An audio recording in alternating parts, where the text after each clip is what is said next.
Yogi Suitsuma Rocks de Shebeck foi apresentado pra nós no capítulo 957 de One Piece. Toda uma aura misteriosa pra cima desse personagem que era colocado como capitão de Barba Branca, Big Mom, Kaido e Shiki. A gente observa esses quatro grandes personagens monstruosos tendo um personagem assim desconhecido, misterioso, que era visto como um grande capitão. E figuras foram colocadas, expectativas foram postas na mesa e o Oda veio para nós com um pé no peito, na verdade 2 pés no peito, para mostrar como Rocks de Shebeck se tornou um dos maiores personagens de todos os tempos em todas as mídias, em todos os conteúdos da ficção. Vamos abordar aqui todo o conceito envolvendo a vida e morte de Davy de Shebeck depois da vinheta.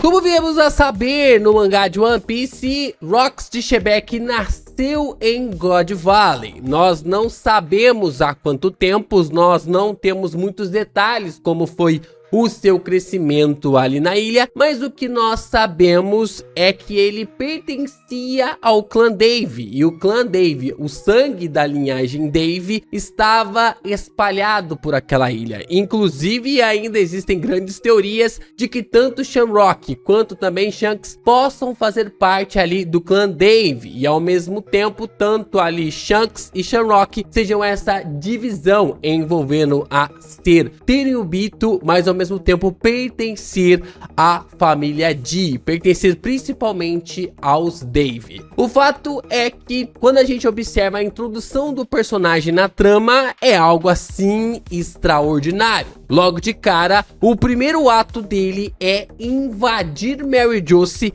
e ir até o coração do lugar a ameaçar Imu-sama, dizer na cara dele de que é fã de Davy Jones. É um dos momentos de exalar aura de uma forma realmente assim inacreditável o que um personagem como esse poderia fazer. Porque normalmente a gente teria uma jornada, né, começando em certo lugar, começando em alguma ilha, começando em algum barquinho, como foi no caso do Luffy. Mas a jornada do Shebeck começa definitivamente no fim. A jornada dele começa onde a jornada provavelmente do Luffy e dos demais vai terminar, que é no castelo de Merejoce, que é no combate contra Imu-sama. E o Shebeck é pelo contrário, ele já começa a sua jornada, começa ali a sua visão para ameaçar Imu-sama. O Shebeck mesmo fala que vai voltar ali, ele vai voltar àquele lugar para saber e entender como ele poderia acabar com Imu-sama. Era uma promessa, era uma forma realmente como ele sentia de como deveria de tomar um trono que deveria ter sido seu, de uma forma realmente que estaria na sua linhagem. E ali ele estava declarando guerra contra Imu-sama. Declare guerra também nesse vídeo ao não like. Deixe o seu like nesse vídeo, se inscreva aqui no canal, compartilhe os nossos conteúdos por aí. É muito importante você continuar reagindo, comentando, divulgando ainda mais os nossos vídeos de One Piece pra gente continuar falando, divagando aqui sobre essa trama maravilhosa do nosso meninão que se estica. E ao mesmo tempo, lá ele, né? O meninão que se estica, lá ele. E ao mesmo tempo você pode se tornar membro do canal, mandar o seu valeu e também mandar o seu hypar. Continue fortalecendo assim os conteúdos do Geek Brasil, se tornando membro, clicando aqui embaixo ou até mesmo mandando o seu valeu pra gente trazer mais conteúdo de One Piece, mais material extra, mais conteúdos que vai fazer você ficar realmente intrigado com essa trama envolvendo a essa reta final deste mangá fabuloso. Então, no meio de sua fuga ali em Merejoce, porque é claro, Shebeck foi até Imu declarar guerra contra ele, mas ele também tinha uma noção que não poderia ali desafiar Imu naquele momento. Ele só foi colocar assim, olha, eu vou, mas eu volto. E quando ele estava saindo do lugar, ele conheceu o Harold. Os dois realmente acabam unindo forças para fugir do lugar. E é interessante que através desse grande duelo nasce uma das melhores amizades de One Piece. Assim como Nolan e Kalgara, nós temos também uma noção de uma excelente amizade, uma amizade singular como Xebec e também o Harold. Amizade essa que iria dar para nós infinitas emoções nos próximos capítulos. Nós então observamos a ascensão de Xebec. Como eu falei para vocês, normalmente o personagem começaria ali na sua ilha, começaria ali num barquinho dentro de um barril, né? Tendo ali um ensinamento através do seu tutor. O seu tutor poderia perder o braço, espantar ali um rei do mar, né? Quem sabe, né? Um King Sia. Mas não, o Xebec ele decide começar a sua jornada logo de cara botando o terror pra cima de Mu. E é claro, já colocou ele ali como um alvo do governo mundial, né? Coloca ele como alvo do governo mundial, um alvo da marinha. E o mais interessante é que o incidente que ocorre em Mary Geoise quando o Xebec acaba meio que tipo assim, colocando uma moral pra cima de Mu, é no exato ano em que Garp, Sengoku e Tsuru acabam meio que tipo assim, se alistando também à marinha. Isso a gente ainda não tem como confirmação, mas a gente pode entender que tanto o Garp se tornar um marinheiro, quanto também ali o Roger se tornar um pirata, pode ser através dos feitos de Xebec, através da criação, através até mesmo do Xebec de querer realmente chegar no governo mundial e ameaçar o governo mundial. Claro que tudo isso não deve ter vazado ali, mas a grande prontificação ali pro combate em Mary Geoise, essas informações acabaram chegando, e isso pode ter feito tanto o Garp se alistar à marinha para proteger ali os cidadãos e ao mesmo tempo o Roger para tentar entender o que estava acontecendo, né? Quem era este ser, quem era esse cara que estava desafiando o governo mundial. O Xebec então começou a criar a sua própria tripulação, e ele não era ali através de uma base sobre amizade, mas sim usando o Dave Backfight para criar a sua tripulação. E é interessante, né, porque o Dave Backfight tem uma ligação sanguínea com o personagem, a gente vai falar disso daqui a pouco. O fato é que o Xebec ele vai escolhendo ali os seus novos tripulantes, né, as pessoas que vão pertencer à sua tripulação, e ele não escolhe capitães, ele não escolhe piratas que estão no auge, ele escolhe aqueles piratas que ainda chegarão no auge, como Kaido, como Big Mom. Claro que o Kaido provavelmente acabou sendo recrutado de forma diferente, mas Big Mom, quanto também ali Chique, quanto também ali Barba Branca, esses personagens ali que entraram, né, fizeram parte dos Rocks, todos entraram através do Dave Backfight, através de um pressentimento que ele tinha para criar a sua grande tripulação. E dessa forma ele os conduz ali até Elbaf para fazer o grande convite para o rei Harold. Nós então temos um dos maiores duelos envolvendo a grandes amizades, né? A gente tem ali o Xebec querendo que o Harold entre para o seu agrupamento, e nós então temos o Harold dizendo que não tem como entrar para o seu agrupamento, para a sua tripulação, porque eu sou um rei. E o Xebec, ele é insistente, cara, ele é muito insistente, e ele vai persistindo para que o rei Harold entre para sua tripulação. Na cabeça dele, se o Harold entrasse ali para a tripulação dos Rocks, ele teria força, né? Eles teriam força suficiente para derrubar o governo mundial atual e desta forma ele se tornar o rei do mundo. Nós não sabemos qual é o tipo de governo que o Xebec queria aplicar, o que ele realmente queria utilizar, mas parando para pensar sobre o governo atual que nós temos através ali do governo mundial, dá para se entender que talvez não fosse tão ruim assim, né? Mas a gente também pode levar para o outro lado de que se tá ruim dá para piorar bastante. O fato é que o que nós sabemos é que o Xebec queria realmente se tornar o rei do mundo, e o Harold fala que isso ia contra o seu objetivo, contra o seu sonho. E aí que a gente começa a observar essa diferença entre os dois personagens. O que o Xebec quer ele quer conquistar o mundo. O que o Harold quer? O Harold, ele quer unir o mundo. A gente já trouxe um vídeo aqui falando sobre Harold Bluetooth. O Harold Bluetooth, né, o dente azul,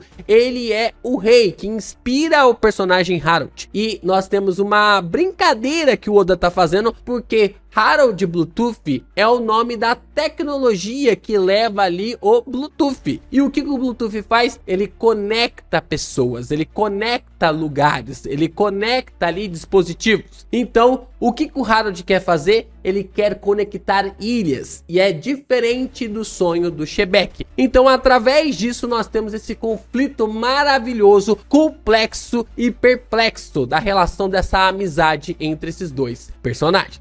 E no meio de toda essa conversa, no meio de toda essa ação do Xebec falar que quer conquistar o mundo, ele acaba cativando o coração de uma criança que estava ali desesperada, que só encontrava na morte uma solução. Loki, ao ouvir que o Xebec queria se tornar o rei do mundo, que queria contar todo mundo e sentar naquele trono vazio, ele começa a perceber que ele pode realmente viver para ver isso, viver para fazer parte disso. O Loki então começa a ser atraído pelas palavras do Xebec e tudo começa a mudar, a aquecer. Ele começa a olhar para a vida e ver que tem uma perspectiva, existe uma perspectiva na relação e naquilo que ele é apresentado ali pelo Xebec. Vemos então tudo uma construção ali, porque o Xebec continua enfatizando para que o Harold entre no seu agrupamento, mas enquanto isso ele vai criando o seu território, ele vai realmente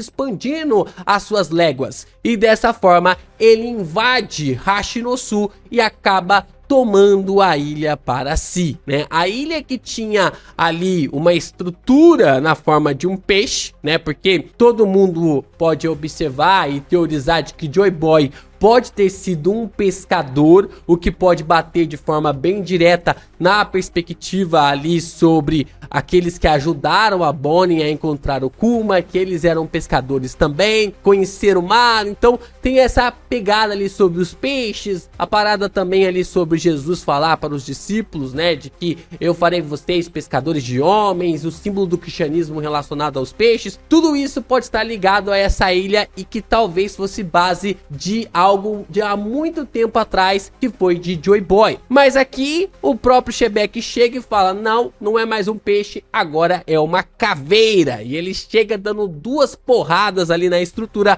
formando dois olhos, e assim a gente conhece a forma atual de Hashinosu. Um dos pontos mais interessantes também em relação ali ao Xebec é ele falar que existem duas frutas lendárias que ele está atrás. Uma, pelo que ele aparenta dizer, ou pelo menos aparenta mostrar, está com os gigantes, ou estava com os gigantes e foi roubada ali do lugar. Tudo leva a crer que essa fruta seja a Hito Hito no Mi modelo Nika. E essa é uma fruta que o Xebec realmente estava concretizando, que o Harold poderia comer para que juntos eles pudessem dominar o mundo, governar o mundo, né? Talvez até mesmo nesse sentido o Harold queria ali, talvez até mesmo nesse sentido o Harold poderia aplicar o seu plano de uma forma melhor. Mas no caso ali, de acordo com o que ele conhecia sobre o Xebec, ou que o Xebec havia contado para ele, ele estava ainda no mar de escuridão. E falando sobre escuridão, nós também temos a Yami Yami no Mi. É bem interessante porque a Yami Yami no Mi, ela tem essa característica que foi atraída ali pelo conceito do próprio Barba Negra. O Barba Negra mesmo fala que ele foi puxado por essa fruta, que ele foi atraído por essa fruta. E isso é uma característica de uma fruta Zoan. Então, na minha visão, né, do que eu consigo realmente perceber, a gente tem uma teoria bem básica aqui sobre isso, né? A gente aborda todos esses pontos. Tanto a Hito Hito no Mi modelo Nika, quanto também a Yami Yami no Mi, são duas frutas que elas foram inspiradas em Imu-sama, no conceito de que Imu seja ali o primeiro Nika, o deus que é o libertador, mas ao mesmo tempo é aquele que vem para destruir o mundo, aquele que vem realmente para acabar com o mundo, Então, todas essas mazelas acabou gerando ali o desejo para que a Hito Hito no Mi, né, que a Gomu Gomu no Mi fosse gerada e ao mesmo tempo a Yami Yami no Mi também fosse gerada. Isso acabou criando dois caminhos que juntos, unidos, podem derrotar o grande governante. Então, todas as peças que se tinha para o Shebek derrotarem Musamá ainda não estavam dispostas na mesa. E é por isso que o Shebek teve tanta dificuldade ao lutar contra Imu. E nós até mesmo temos uma fala ali da Ares dizendo que o Shebek ainda não tinha as peças e que Imu antecipou o destino daquilo que poderia ser aplicado contra ele. E isso acabou pegando o Shebek de calças curtas. Só que é uma temática aqui até mesmo interessante, ver como essas duas frutas são extremamente importantes para o desenvolvimento do que veio a decorrer, tanto com Luffy quanto também com o Barba Negra. Outro ponto que é de uma extrema importância é os Galeilá, né? A forma como a gente veio a descobrir que esses gigantes que estão em Punk Hazard são os gigantes de Galeilá, que basicamente acabaram criando a arma ancestral Pluton, né? Acabou gerando ali a arma ancestral Pluton, e nós sabemos hoje que o Harold é o único capaz, ou pelo menos o Loki também deve ser, que consiga realmente trazer ali esses gigantes de volta, né? Ter ali essa criação de volta através desses personagens. E esse ponto também era muito importante porque, como eu falo pra vocês, né, como eu comentei na análise do capítulo 1166, encontrar os Galeilá era basicamente o One Piece ali do Shebek. Porque se ele encontra os Galeilá, porque ele teria uma prova para justificar a sua fala sobre o que está sentado no topo do mundo. Seria a fala ali de um pirata e contra todo um sonho do Harold. Mas se o Harold acaba vendo ali os gigantes congelados, o Shebek teria uma prova suficiente, comprovativa de que o que ele está falando é uma verdade. E aí, como o Shebek fala pro Loki, ele juntaria as forças de todos os piratas do mundo todo. E a gente começa a ver que o Shebek também tinha o poder, a habilidade de unir as pessoas à sua volta, quando também o Harold iria unir esses gigantes para lutar contra o governo mundial. Nós então observamos a chegada da Shaki ali na ilha de Hashinosu, e é a partir daqui que a gente já começa a entender que já chegaria ao final. A Shaki, ela sai das Piratas Kuja na busca ali de que o Relief fosse atrás dela, mas ela acaba sendo entregue ali para o governo mundial para que o Garlin se tornasse o seu marido. Era quase um complô ali para que o God Valley realmente acontecesse e tudo mais, mas no fim era para que o Garlin fosse realmente campeão ali de God Valley e conseguisse a Shaki como esposa. Assim, a gente observa ali toda uma construção envolvendo ao embate. Como eu falei para vocês, essa treta iria ocorrer. O Harold quer porque quer entrar no governo mundial, e aí o governo mundial fala: se você trazer a cabeça do Shebek, nós deixamos você entrar através deste sistema. Então o Harold começa a brigar ali com o Shebek, gera toda uma comoção, uma porradaria generalizada. O Harold começa a falar algumas verdades pro Shebek, de que ele não poderia entrar porque ele era um rei. O Shebek começa a falar umas verdades ali pro Harold, que ele estava sendo manipulado, que tudo realmente era algo manipulativo pra cima dele. E aí tem gente que defende apenas o Shebek, tem gente que defende apenas o Harold. É uma confusão generalizada. Loki e Haroldin tentam se controlar de tudo quanto é forma, tentam se segurar de tudo quanto é forma, mas é um combate alucinante entre esses dois. E é muito interessante ver como a vontade deles estava realmente em suas espadas, né? Como eles ficaram machucados através deste conflito dentro desta amizade. E como eu falei pra vocês, a Shaki acaba sendo sequestrada, o Rox acaba reunindo ali a tripulação dele para resgatar ali a personagem, só que a gente começa a entender que não tem nada a ver com a Shaki. Ele já sabe que o Roger poderia resgatar ela, qualquer outro pirata conseguiria resgatar ela das mãos do governo mundial. O que ele quer fazer é salvar a sua família. Então, em uma última reunião, em uma última conversa, o Shebek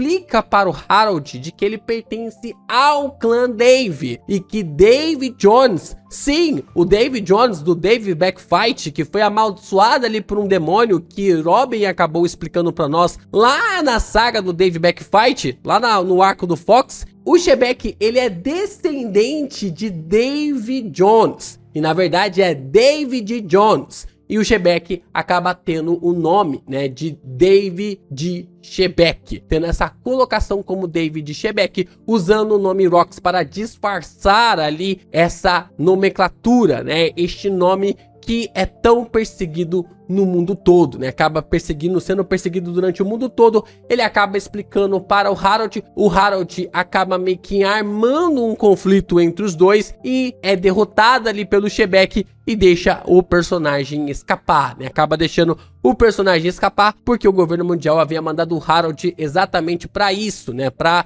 meio que antecipar e intervir ali no combate, tentando impedir com que ele chegasse em God Valley. Somos então apresentados a Aerys e também ao Tite criança, né, ao Barba Negra, aquele que se tornaria o Barba Negra, e a gente já começa a perceber o quão traumatizado essa criança cresceu. E não é à toa, né, que a gente pode até mesmo observar que durante todo o conflito envolvendo ao flashback ali do Oden, envolvendo a tripulação do Barba Branca e também a do Roger, sobre o Shanks e também o Bug, reparando que o Barba Negra não havia dormido. Talvez o não dormir seja uma base sobre o seu grande trauma vivendo em God Valley. O fato é que a Aerys era uma pirata e isso fez com que o Shebeck se aproximasse e se apaixonasse por ela. Sua paixão foi tão grande que até mesmo perdeu o encanto ali sobre a Shaq. Ele acabou não tendo mais encanto pela Shaq e isso fez com que a personagem ficasse até mesmo incomodada e descobrisse ali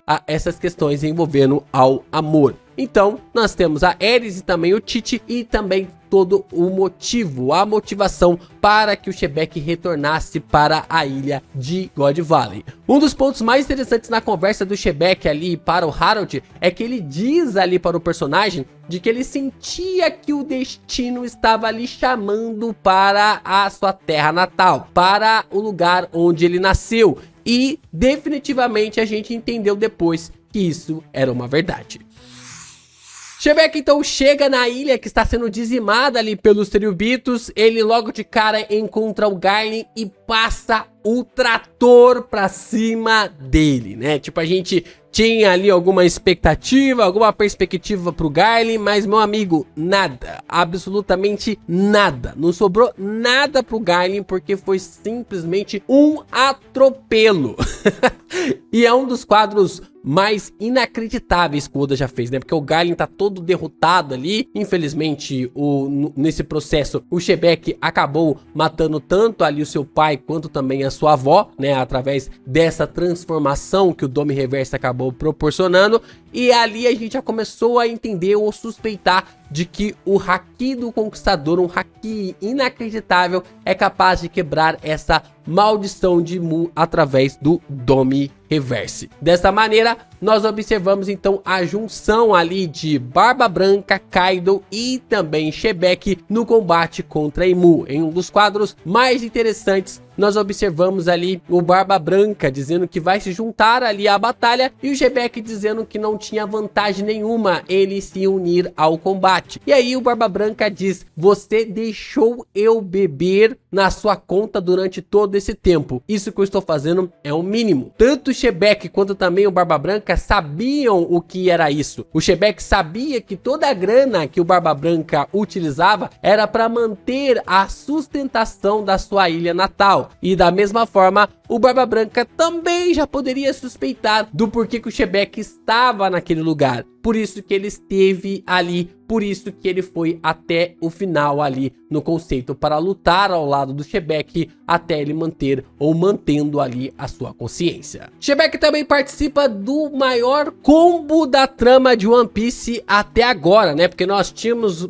Kaido e Big Mom com o título, né, do maior combo envolvendo a personagens, mas Mas, meus amigos, agora para superar esse combo vai ser algo quase impossível, porque neste ataque contra Imu nós temos Garp, Shebeck, Roger, Barba Branca, Big Mom, Kaido, né? A gente tem todos esses 6 personagens lutando contra Imu. É interessante, né? 6 Mu e Mu tomando ali a porrada desses personagens de forma realmente épica, marcando um dos maiores momentos da trama de One Piece. Os fãs do Power Scaling vão a maluquice, né? Vão a loucura ali envolvendo a este ataque. Nós então observamos um ponto interessante, que é o que? O Shebeck, ele acaba atacando o Imu sem haki, né? Interessante isso aqui. Talvez com haki, tá? Um haki, mas sem o revestimento do haki do armamento. E esse ataque acaba cortando Imu e não regenera, né? Acaba não regenerando ali. Muita gente ficou brigando comigo depois de que, LP, mas Imu iria regenerar assim e tal. Não, até o final Imu não regenerou este ataque. O que é um reforço aqui sobre que próprio Imu estava falando que iria matar tanto a Ares quanto também ali o Barba Negra, o Tite. E aí isso acontece o quê? Nós sabemos que se trata do poder do amor. A gente sabe que se trata realmente do poder do amor. Isso é visto com quem? É visto pelo Garp. O Garp reconhece esse ataque, ele reconhece ali essa habilidade e depois ele passa a aplicar isso em seus socos contra o seu neto, né? É muito amor envolvendo o Garp. Nós então observamos Imu passando o Dome Reverse ali no Shebeck. Existe um certo tipo de controle, né? Porque o Shebeck não é revertido logo de cara, não passa pelo Dome Reverse logo de cara. Ele consegue resistir ali às forças de Imu, isso é muito legal. Ele vai resistindo, vai resistindo, vai resistindo e ele resiste às falas sobre o seu filho, ele resiste à fala sobre a sua tripulação, sobre a sua esposa, sobre sua amada. Só que quando fala sobre o seu grande amigo Harold, de que todo o reino dele, o Harold, os gigantes iriam ser transformados, aí ele perde a linha. Ele não consegue controlar a raiva, ele não consegue controlar os sentimentos e desta forma ele passa ali pelo o Dome Reverse e Imu passa a controlar ali o Shebeck para dizimar, matar todo mundo que está naquela ilha e destruir também a sua família. Nós observamos então de uma forma muito trágica o Shebeck indo atrás da Ares e também ali do Tite. O Kuma consegue salvar os dois aos 45 do segundo tempo, mas naquele momento, naquele ataque, naquela explosão, tudo que o Shebeck pode acreditar é que a Ares e também ali o seu filho foram mortos, né? Foram mortos ou em algum ponto, algum fio de esperança, ele ainda pôde se apegar e ver ali o Kuma salvando tanto a sua esposa quanto também ali o seu filho. Nós também temos uma das falas mais interessantes ali do Garp para o Shebeck, né? De que eu não sei o que você está passando, eu não sei o que você está realmente ali lutando, Shebeck, mas eu entendo esse sentimento seu de frustração. É muito legal isso, né? Eu falei isso na análise, de que às vezes a gente não entende o que a pessoa do nosso lado está passando, mas nós entendemos o sentimento que ela está sentindo. A gente pode ter compaixão em cima desse sentimento. E eu bato o pé mais uma vez aqui dizendo que essa fala do Garp fez o Shebeck mais uma vez dominar ali o seu corpo e não montar a defesa. Não montar a defesa, porque durante toda a batalha, durante todo ali os ataques, nós podemos observar o personagem defendendo ali os ataques do Roger e também do Garp. E neste ataque do Roger e do Garp, o Shebeck ele não monta a sua defesa. E dessa forma, vemos os dois maiores ataques, tanto do Roger quanto também do Garp, para apagar, para acabar com aquela luta e finalmente eliminar aquela dor que o personagem estava sentindo pelo controle da praga de Imu. Shebeck então cai no chão, né? Ele acaba caindo no chão. Ele tem ali a base de Musamá, o Dome Reverso sendo tirado do seu corpo. Ele mesmo questiona sobre essa quebra de maldição, o que remete de que o Haki do Conquistador consegue mesmo quebrar a maldição que se trata ali, que se tem através do Dome Reverse. Ele começa a pensar ali sobre a ilha estar sendo destruída, sobre manter a ilha salva, mas logo ele percebe que os Cavaleiros de Deus estão se aproximando, estão realmente chegando ali perto dele. Então ele torce, ele acaba torcendo para que tanto Garp quanto Roger consigam correr, consigam escapar, dizendo: vocês não podem morrer aqui. Que o Roger e o Garp não podem morrer aqui, porque eles precisam moldar uma nova geração. Eles precisam moldar ali aqueles que vão herdar a sua vontade, herdar ali o que ele tem como conceito. Nós então observamos os três se aproximando. O desgraçado do Garlin acaba pegando a sua espada, trazendo tanto o Somers quanto também ali a Muffy junto, porque sozinho ele ficou com medo, né? Acaba vindo para dar o golpe no pescoço do Shebeck. Mas antes dele se despedir desse mundo, nós observamos ele falando: e tem mais uma coisa. Queria eu dizer valeu por me impedirem. O Oda não revela para nós o rosto do Shebeck no final, mas eu tenho plena convicção que o nosso grande personagem, o GOT de One Piece até então, morreu com um sorriso no rosto. Que o personagem realmente ficou com um sorriso no rosto de uma forma para sempre. Shebeck realmente é uma grande lenda. É aquela nossa expectativa que ela é suprida de todas as formas e supera tudo o que nós esperamos. Esperamos esse personagem, esse desenvolvimento desse personagem por mais de 200 capítulos. E o Oda foi lá e nos deu algo que a gente não esperava. Sinceramente, você poderia ser o fã mais afinco de David Shebeck, de Rocks de Shebeck. Você poderia ser o cara que estava realmente esperando tanto por esse momento. Você estava ansiando por God Valley, você queria ver Rocks de Shebeck, mas eu garanto que você não esperava o que o Oda iria fazer com esse personagem. Um personagem que marca eras, um personagem que nos ensina como escrever um personagem que é inacreditável. A definição de David Shebeck devia estar no dicionário, sabe? Como exemplo ali de quando você observa com a base de perfeição. Um personagem que ele vem e vai, mas ao mesmo tempo marca a gente, marca a sua trajetória para sempre.